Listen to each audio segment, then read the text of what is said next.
Okay, so good morning, everybody, and morning to EMA fatigue. We're going to talk about what is it? What is Zoom or screen fatigue? Isn't it funny that we now associate a brand to a global product? It's Zoom is the new Hoover. Whatever happened to Skype?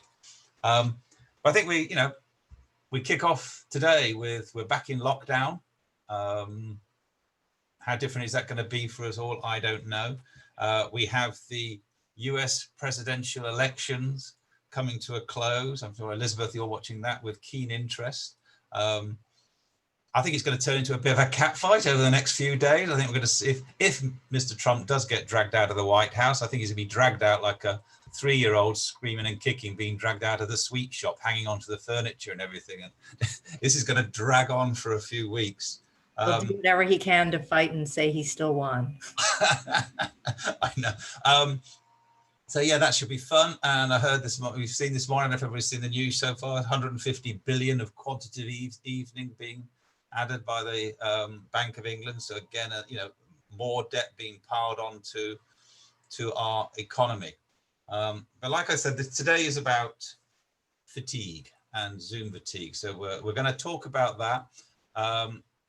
Really pleased that Anna, Christopher, and Christina have agreed to bounce around with me and lead the conversation. However, it's open for everybody to sort of join in. Please use the chat space, say hello in the chat space, add some thoughts and comments. The great thing is we can all see those and pick up on that as sort of to help lead and direct the conversation. But before we kick off, I'd like to say a big official welcome to Priya, who's now joined EMA as our general manager. We've put it out there on social media stuff and an email, but Priya is now, on board and available to support and help, and is going to be doing a lot of work for us to sort of move things forward and, get the momentum back into EMA. But she's keen to talk to people and have input from people. So please email Priya, and I think after this, Priya, you need to send out a message to the whole membership of, from yourself saying hello and everything. And, hi, I'm here. Love to hear from you and get some input from you.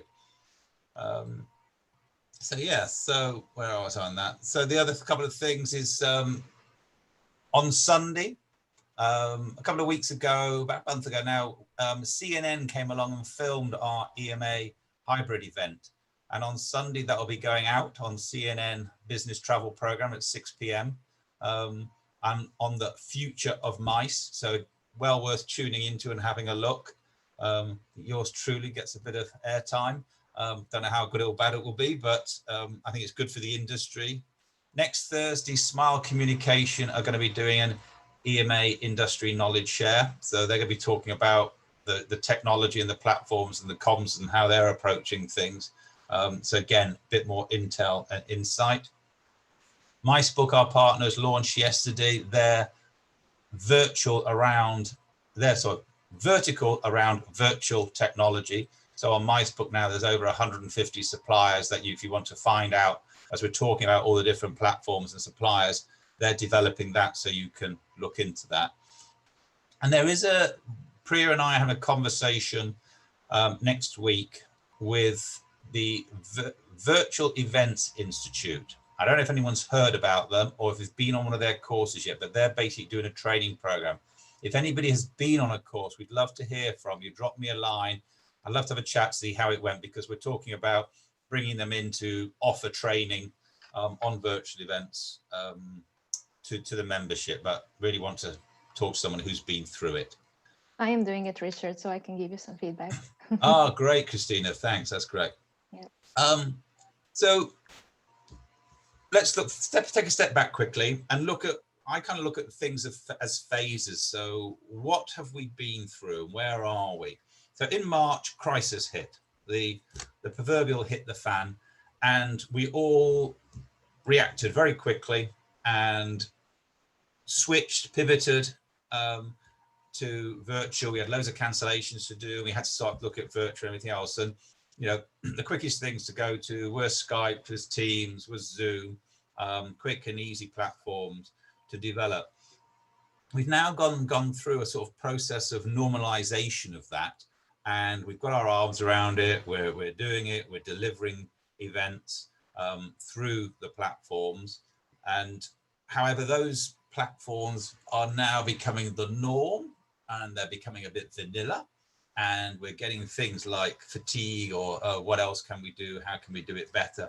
And so I think we're now moving into a phase of evolution, and the evolution of what that is going to be is the next stage. So I think part of this is discussing, what we can do, sharing thoughts, sharing issues, sharing challenges, but also look to solutions. Let's use this opportunity to brainstorm and come up with ideas of how you can make things different and better. Because again, that will then go through another level of normalization. So evolution basically is a staircase, not a line. So you normally go, you change, you transform, you move up another level. You then have a level of a plateau of normalization before you start to think about the next world of evolution. And so I just want us all to think about that and input that and everything else. So to get the ball rolling on discussion within the membership, I'm going to ask Anna, Anna, to kick it off and give us some thoughts and insights. You've mentioned on a couple of calls the stuff that you guys are doing at Liberty. You've just made an acquisition, I think, in Switzerland of some massive telecoms business. You are a global business, which not a lot of people know. Liberty Global is not a brand name out there, but the Virgin, all the other businesses that you own are.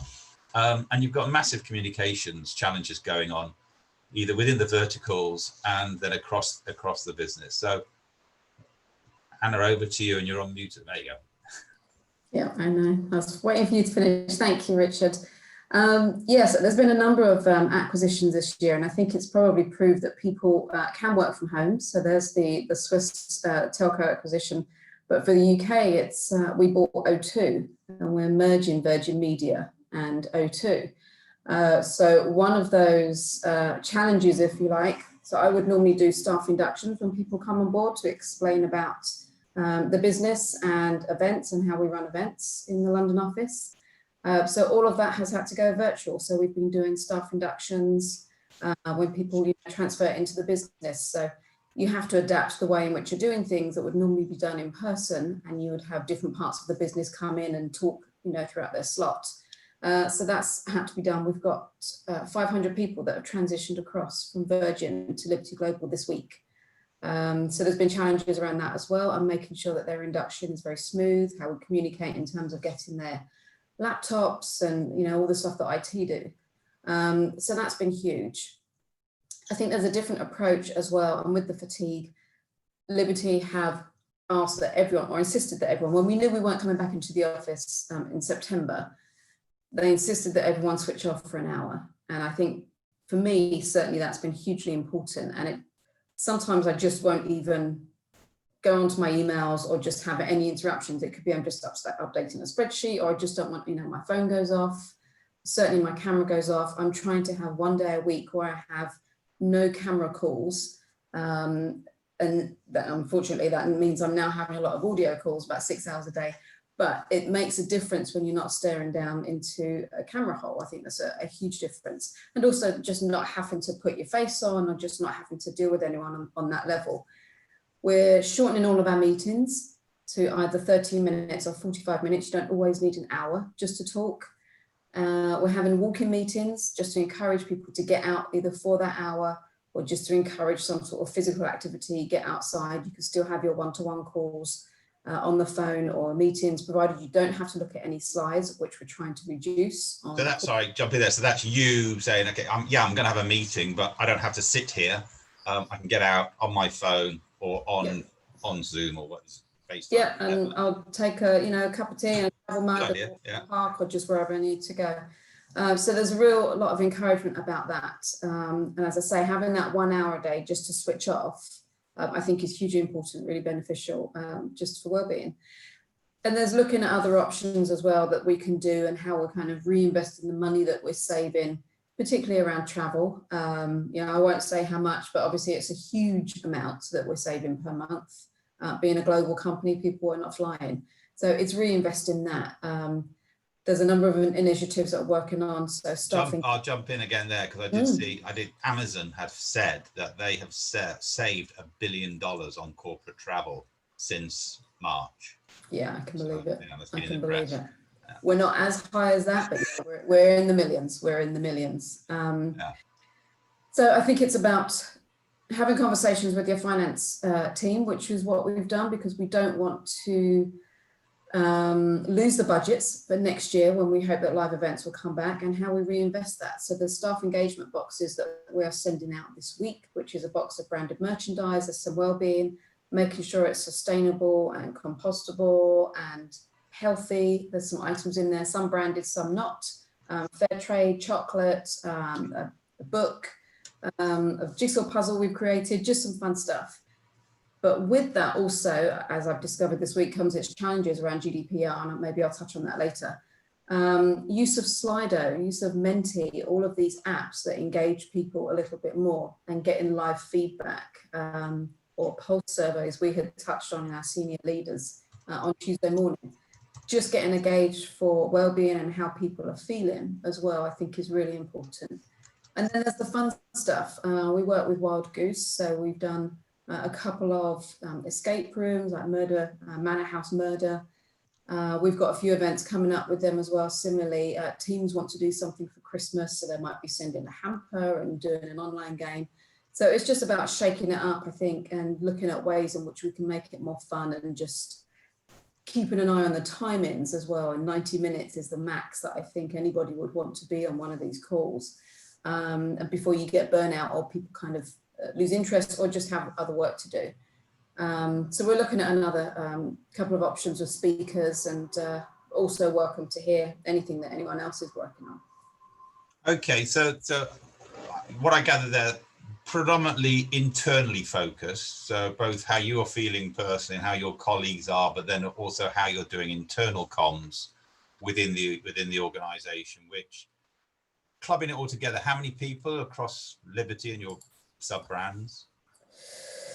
Well, Virgin Media have got 14,000 people. I think we're in 12 different companies across the world. We are now about 800 in the UK at Liberty. There's 150 in Denver, and we've got 1,400 in Liberty in Amsterdam.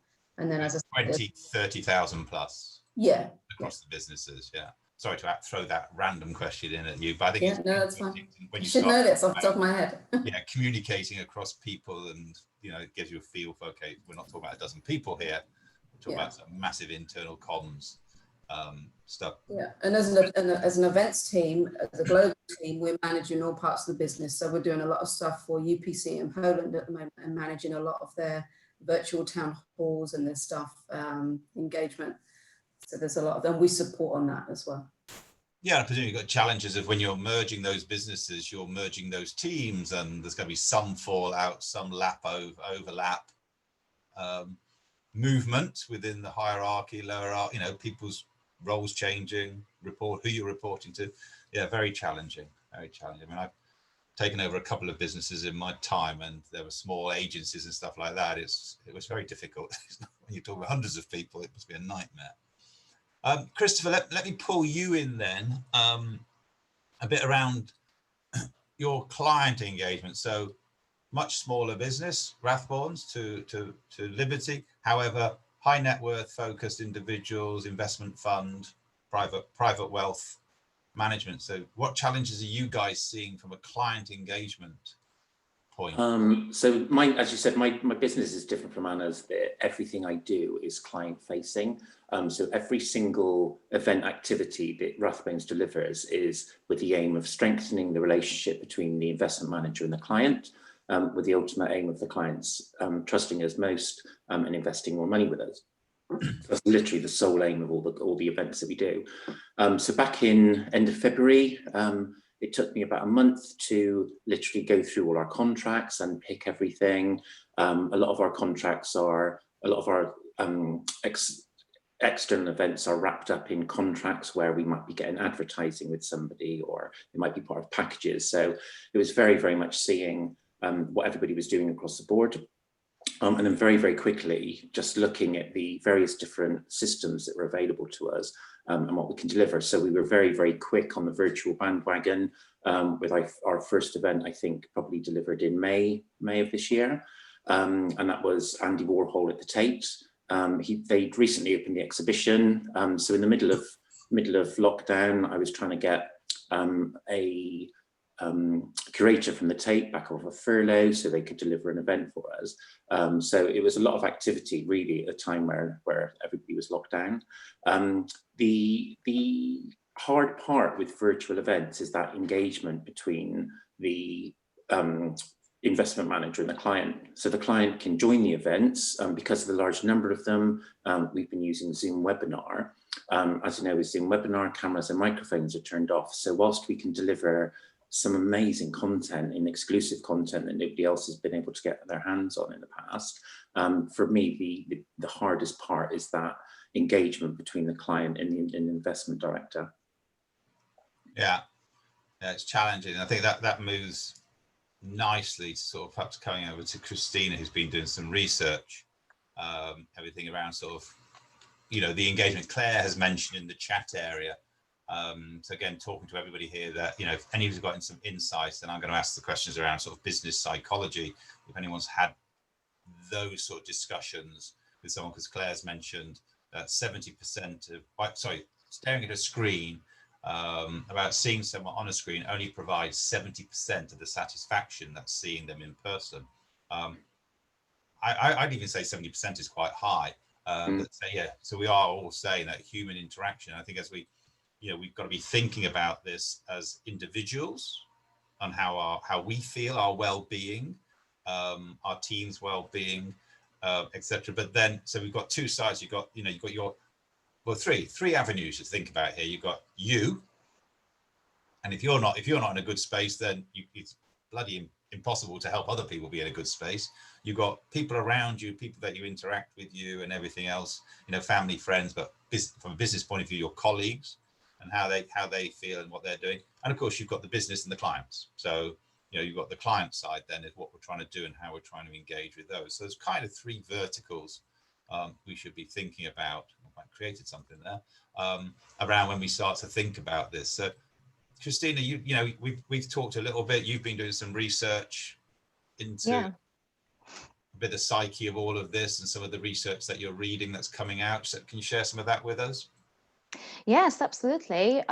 So it's quite interesting when we talk about behaviors and psychology, and everything we do in our events is obviously related to how our audiences behave. So it's when we talk about the psychology of Zoom fatigue, naturally that's directed to the psychology of what mental fatigue is in general.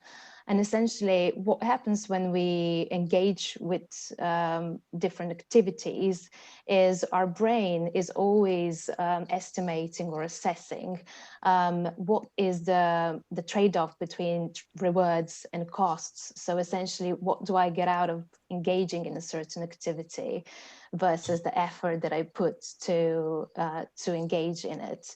And what happens is when it's the rewards element that actually gets people feel energetic, makes them feel alert and motivated.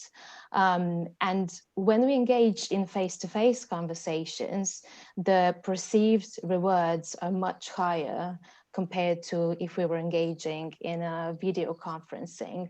And there's been some research kind of looked at MRI brain functionalities and the data around that.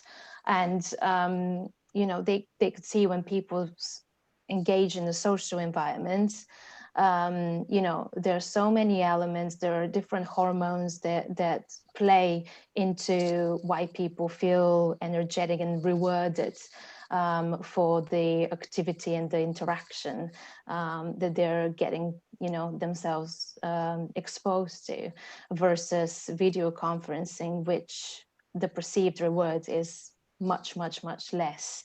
There's also the neurology around when it comes to like neuroscience and the fact that just being engaged in video conferencing, and we touched on this on multiple occasions today, but it's really taxing on your brain to be processing all of these little hundreds sometimes of faces that you see on your screen. You don't know how people are reacting to what you're saying.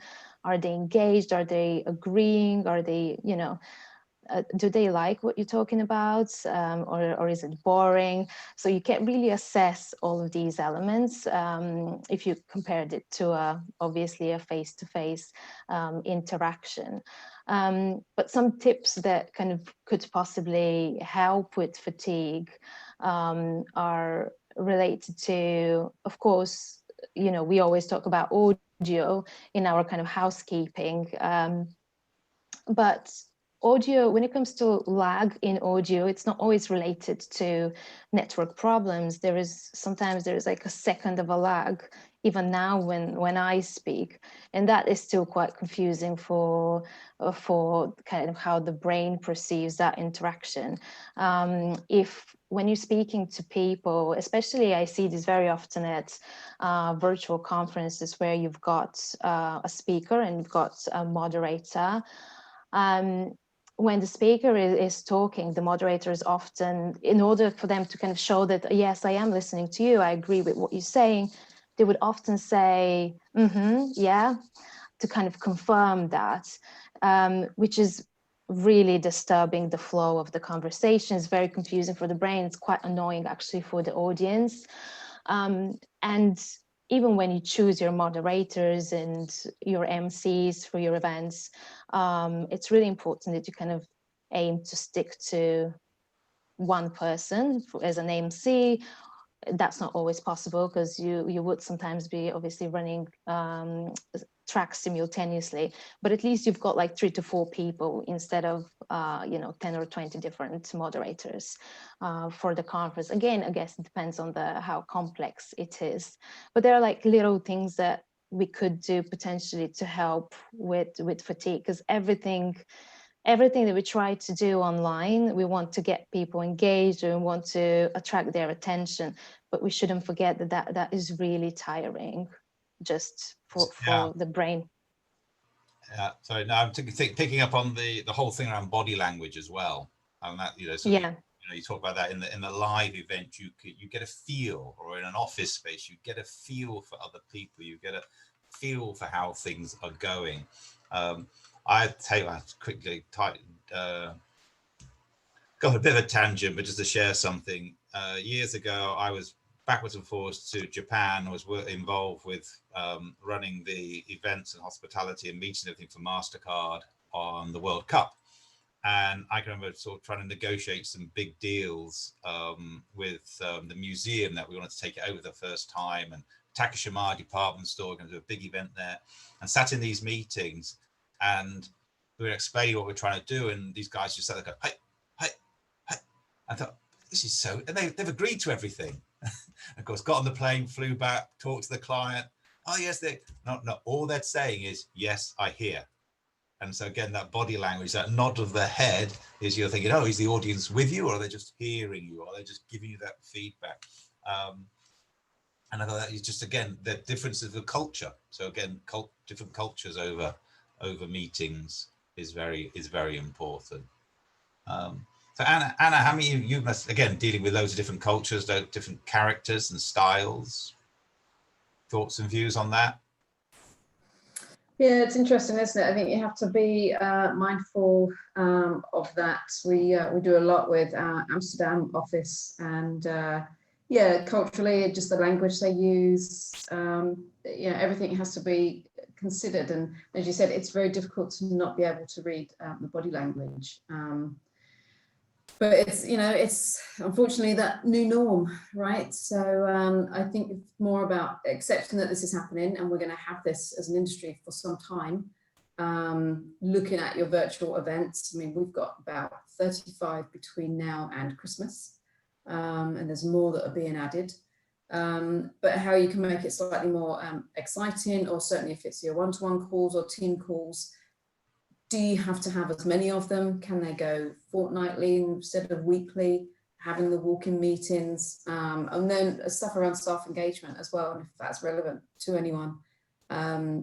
GDPR raises its ugly head again, so I'll briefly chat about that. But one of the learnings is if you're doing any kind of staff engagement and it involves an external supplier, fulfillment house or anything, GDPR is huge, and protecting employee data, i.e. people's home addresses. So you would have to speak to your legal teams, your privacy teams. If you have a contract with a supplier, then GDPR is probably covered in that, because you're sharing people's home addresses, for example, if you're doing a mail out. If you don't have a contract, then you're completely exposed. And if you were to send any email, any home addresses, you'll be in breach of GDPR. So you have to have something in place for that. Okay. On Tuesday in our leaders group, there was some discussion around engaging with your teams. I think we might focus on the sort of the three verticals now. Engagement with your team and getting them involved, or even taking like leadership. And a couple of people sort of struggling with that, feeling that, you know, they're trying to engage with the team, or, you know, the employees, or whatever, you know, if it's a wider team or your immediate team, and finding it difficult to engage them, involve them, communicate with them, let them help them. Oh no, you want them to take some ownership. There's a great, you know, the great saying I used to say with my team is that I cannot motivate you. It's up to you to be motivated. You own the motivation inside you. It's my job to create an environment in which you can be engaged, heard, and motivated within. Now, any thoughts on how we do, you know, how we can do that with teams or people that are struggling? There's a comment there from Alexia, that anybody know a killer question to find out how people felt about the event. And again, please, people out there with thoughts or views, chuck it into the chat box space. But yeah, guys, you want to jump on that one?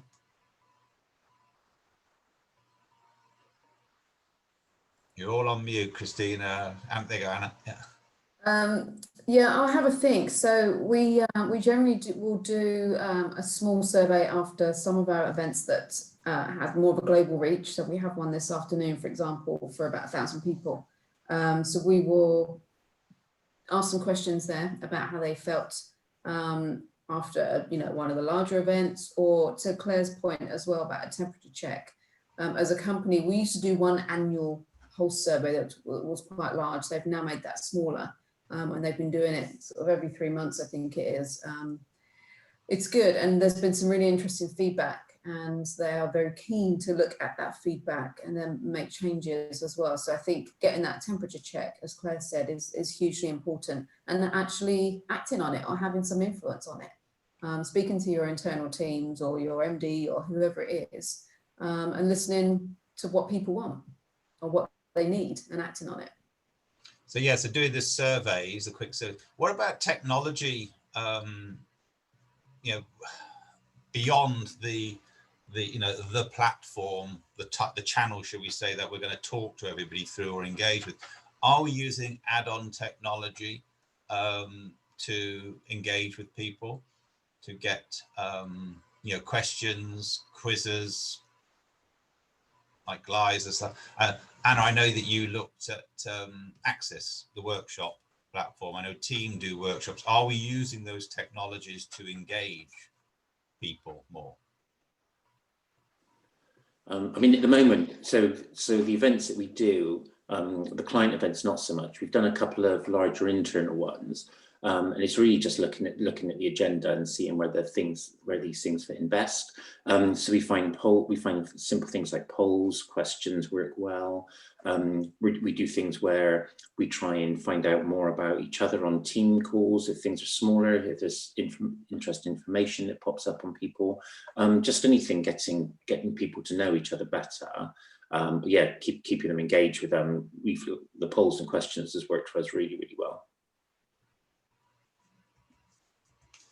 Yeah, anybody out there got any thoughts? I've just scribbled down a thought. I think it could be an interesting session for us on in, you know, sub tech. So I would call sub tech, you know, engaging tech that you can fit into an event. So, you know, the polling, the workshops, the streaming, even like the team games that you would play in a live environment. Is there virtual things that you can break off into teams and have, you know, engaging exercises with online? So we use Slido and Menti regularly. They're both really good applications, actually very similar. Some slight nuances between them, but that's been really. I think people just enjoy it, you know, having something like that to interact with.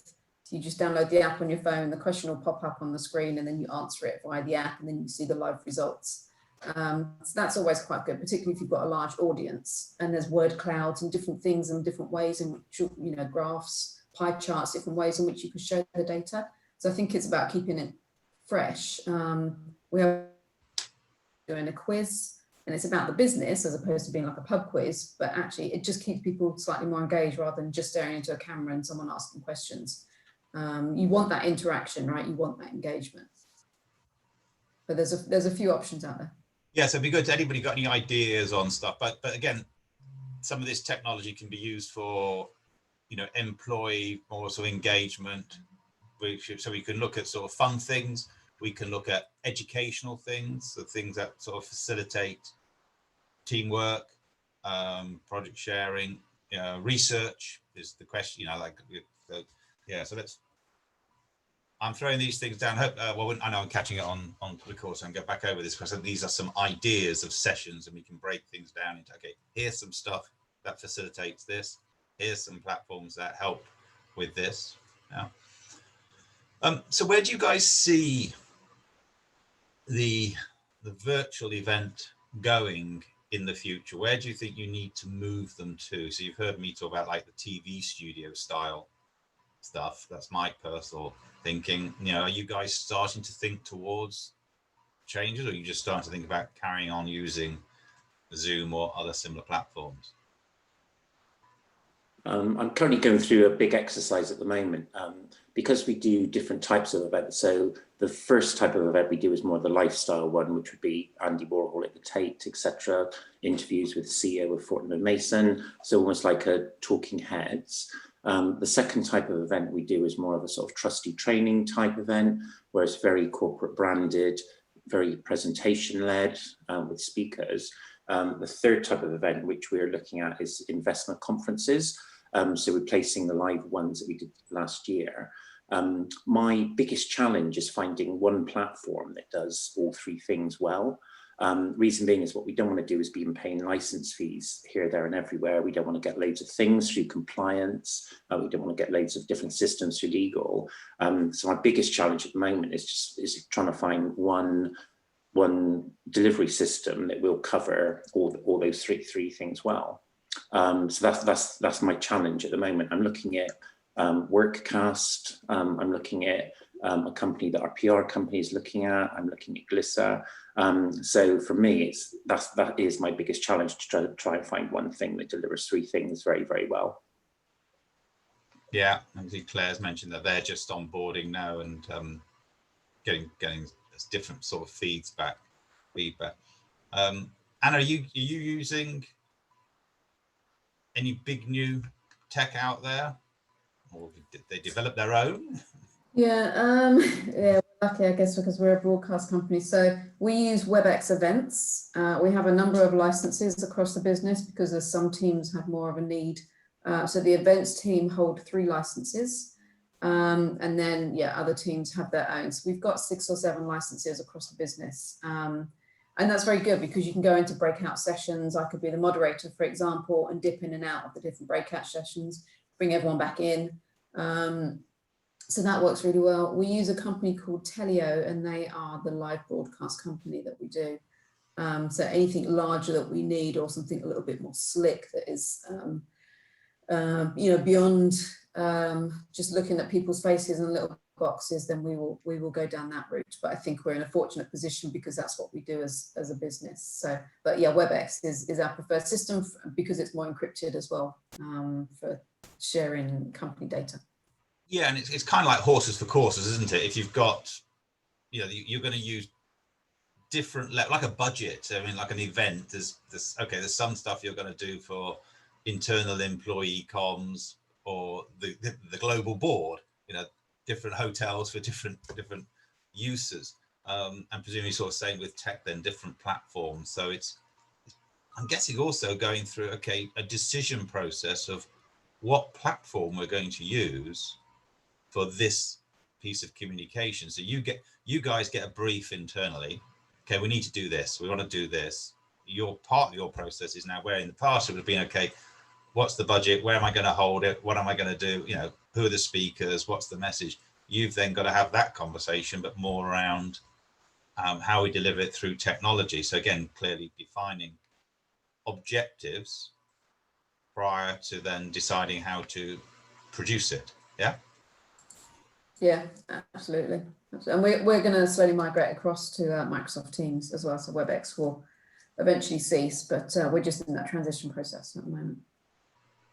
Okay. One of the things that I was thinking about as well, when we talked about this, and there was a session yesterday on MySbook, which I attended, and we talked about this process of qualifying how you take somewhere. And I was starting thinking of this afterwards, and look at Maslow's hierarchy theory around life in general. But I think it's a good process. I hope people remember that from your school or college days. Of there are certain things that are hygiene factors, and then there's certain things that then you move to motivators. But you can't motivate. So again, like I was saying earlier about motivation, you can't motivate people if the hygiene factors aren't right. Basic, a roof over my head, water, blah, blah, blah. I need pay, I need to do this. And so you look at, if you take that process, think, okay, what do you want the platform to do? And what does it have to be?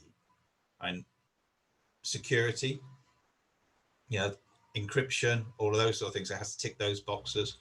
And perhaps what we could do collectively is create a list of these. So again, to help people think, because you can see something that's absolutely brilliant, you think it's the best thing since sliced bread, it's a new piece of technology, but then getting it into your businesses is an absolute nightmare, because the process you have to go to have that accepted.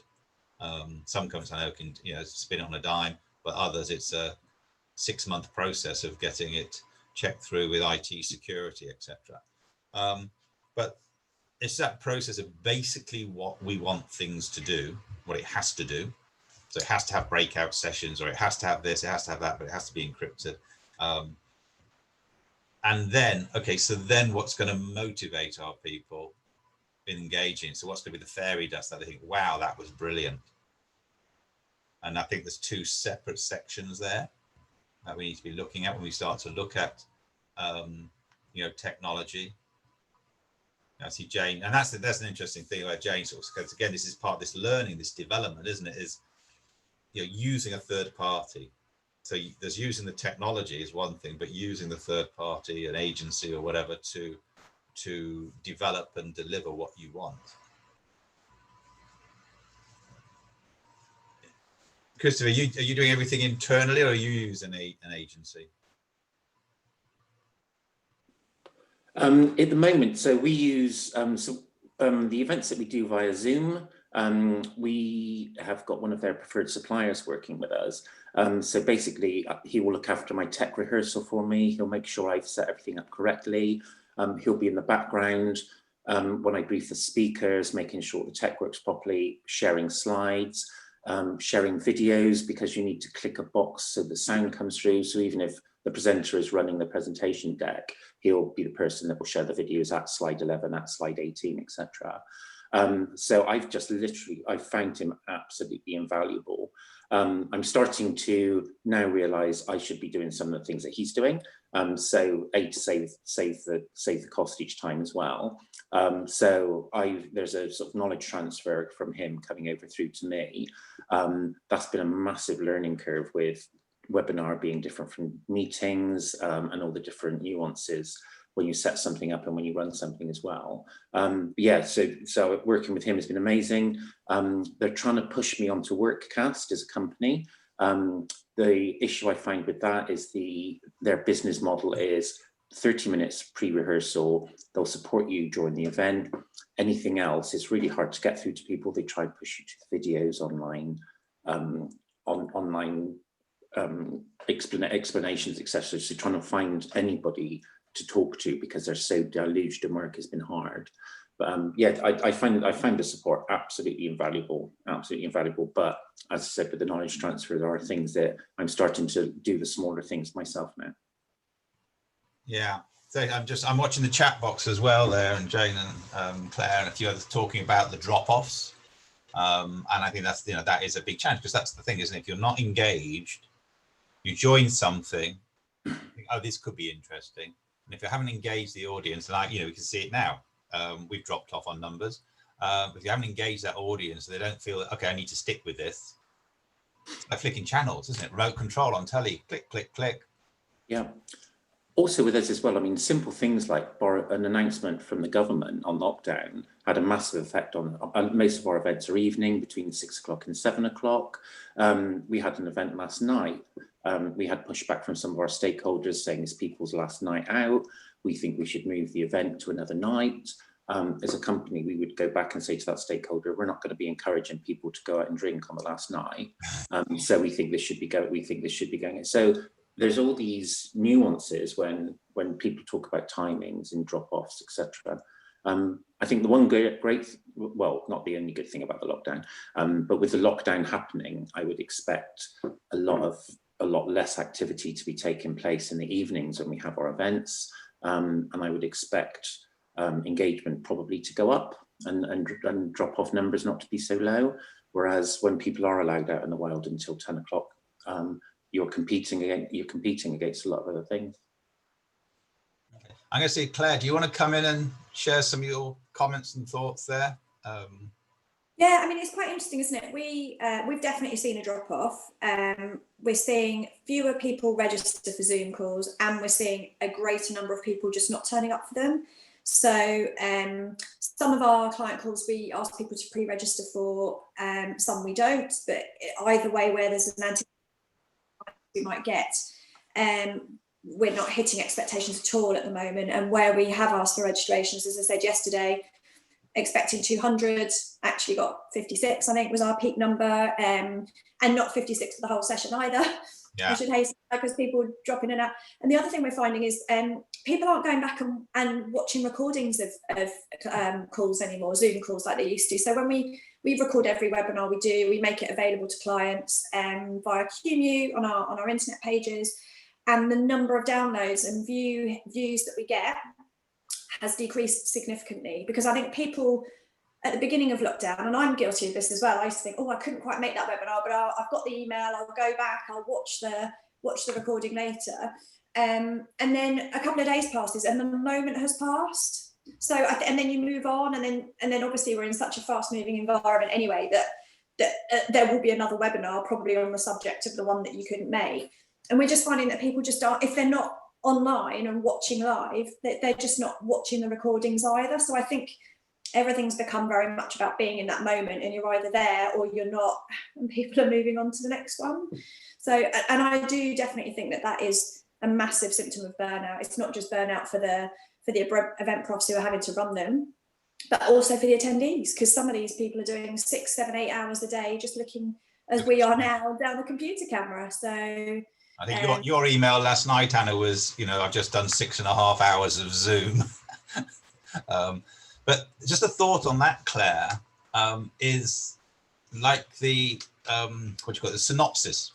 So whether we should be looking at what we've said out and communicated, and then bulleting it so we can stay engaged with that audience. So the things I used to subscribe to was business book synopsis. So instead of having to buy the whole 400-page book, you could buy a 4-page, which basically called out the key points. Yeah, I think so. And we used to do that a lot for our in-person conferences. we would always do, especially where they were multi-day, we would always issue a daily digest at the end of each day. So if you're an attendee, we'd have someone from our comms team on site taking copious notes. We'd get them typed up, we'd produce a PDF of them, and then by 7 o'clock in the evening, there would be that daily synopsis in the delegates' mailboxes ready for the next day. And I think probably that's the learning that we need to carry forward into our webinar communications and client conferences that we're running on webinar, so that if they haven't been able to catch it, it's probably easier to sit sometimes and scroll if you're eating your dinner or whatever, scroll and just read a few lines synopsis and a contact me type link than it is to sit and maybe have to find time to watch an hour's webinar back when people are already exceedingly busy. So I think that's a really valid point, actually. Yeah. Okay. All right, so key takeaways, I think that's one of them, is I think it'd be good for us to have someone come and talk about psychology in a bit more detail. So a business psychologist or something like that, about sort of the whole power of engagement, and the gaps that we have now between live and virtual, and how we're going to bridge that, and what it could look like in the future, and to do some learning around that. And definitely, so there's a bit on bringing some technology to the table on, the engagement technology and the 3 verticals. I think I can build out the concept of the 3 streams, i.e. around yourself, around your people and your colleagues, and around clients and the company.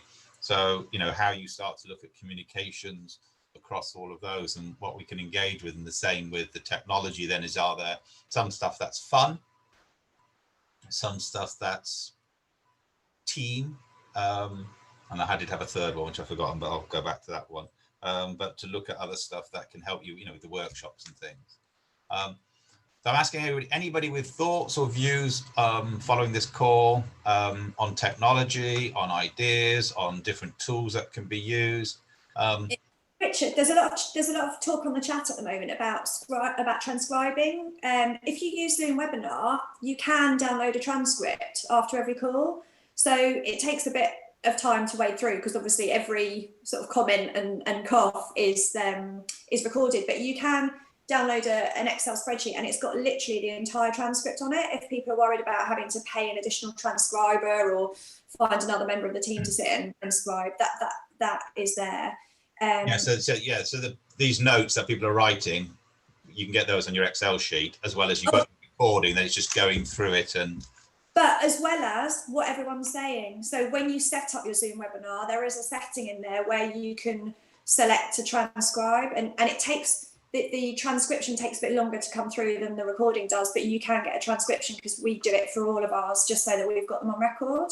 Yeah. And on that note as well, there was a lot of talk on the chat around the programs that people use, like Zoom. We've had to write a playbook on Zoom and best practice guides, and I know somebody else, I think it was Faye on there, said that she's become an expert in Zoom. So maybe there is a need there for putting a few of those bits together and kind of doing some, we should all be experts in Zoom, but I think there are so many little rabbit holes, especially in the back end of Zoom, that we're still discovering 7 months on.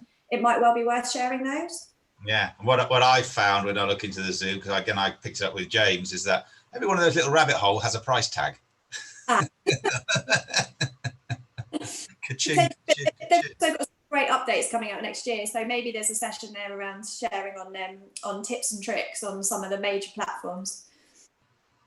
Yeah, okay, so just as we start to wrap up, transcription free extract power. All right. Well, look, guys, I think that's been really helpful. I think this is definitely a topic that we can take forward. And I think part of this is, finding things and talking about things. So the next phase of this, I'll work with our 3 gracious speakers and Priya on sort of thinking about how we then develop another phase of this discussion. I think that's going to be around either psychology or technology. So guys, thank you. Everybody, thank you all so much for joining us. Don't forget CNN, Richard Quest, business travel program, Sunday evening, 6 p.m. That'd be great. And next Thursday, we'll be talking to Smile, to bring a smile on our faces. So have a great weekend, everybody. Don't go out to the pub. Thanks, everyone. Thanks, everyone. Bye.